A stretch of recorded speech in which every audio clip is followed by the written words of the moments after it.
विराम चिन्ह है, विराम चिन्ह,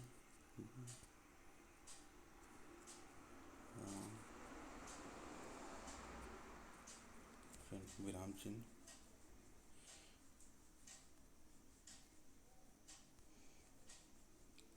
ये विराम चिन्ह है। जैसे अल्प विराम बहुत ज़्यादा ये लोअर पीछे से पूछे जाते हैं, एक वाक्य दे देगा, उसमें से लगाना रहता है कि कौन सा चिन्ह कहाँ लगेगा।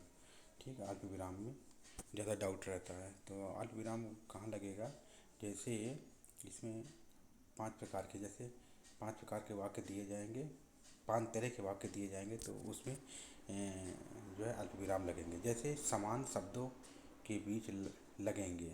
समान शब्द क्या है, जैसे राम, श्याम, मोहन, सोहन आदि ऐसे वाक्य आएंगे, तब क्या होगा, वहाँ अल्प विराम लगेगा, बीच में लगा हुआ है। ठीक।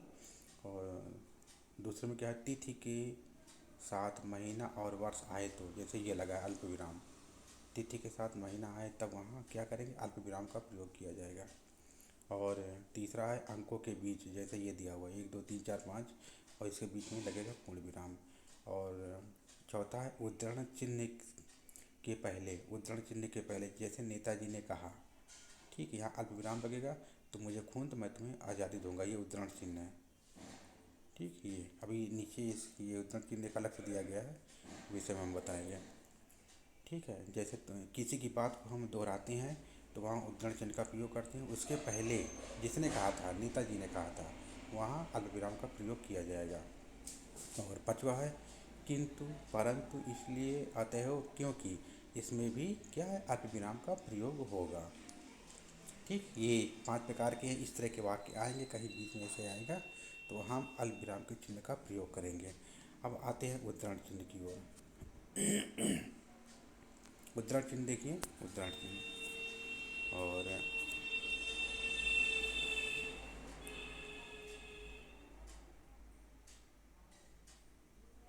उद्धरण चिन्ह देखिए, उद्धरण चिन्ह दूसरे की बात को ज्यों का त्यों करने पर, जैसे सुभाष बाबू ने कहा तुम मुझे खून दो मैं तुम्हें आज़ादी दूंगा, तो यहाँ क्या है, उद्धरण चिन्ह का प्रयोग हुआ है। ये देखिए यहाँ पर। ठीक, ज्यों की त्यों हम किसी की बात कहते हैं तो वहाँ उद्धरण चिन्ह का प्रयोग होता है। और और और सिंगल उद्धरण चिन्ह का प्रयोग कहाँ किया जाता है, किसी बात पर जोर देकर कहते हैं तो वहाँ भी उद्धरण चिन्ह का प्रयोग किया जाएगा। ये इस तरह, जैसे कामायनी किसकी लिखी है, जैसे शंकर प्रसाद की लिखी है, गोदान किसकी लिखी है, प्रेमचंद की गोदान लिखी हुई है। इस तरह के वाक्य आएंगे तो वहाँ सिंगल उद्धरण चिन्ह का प्रयोग होगा।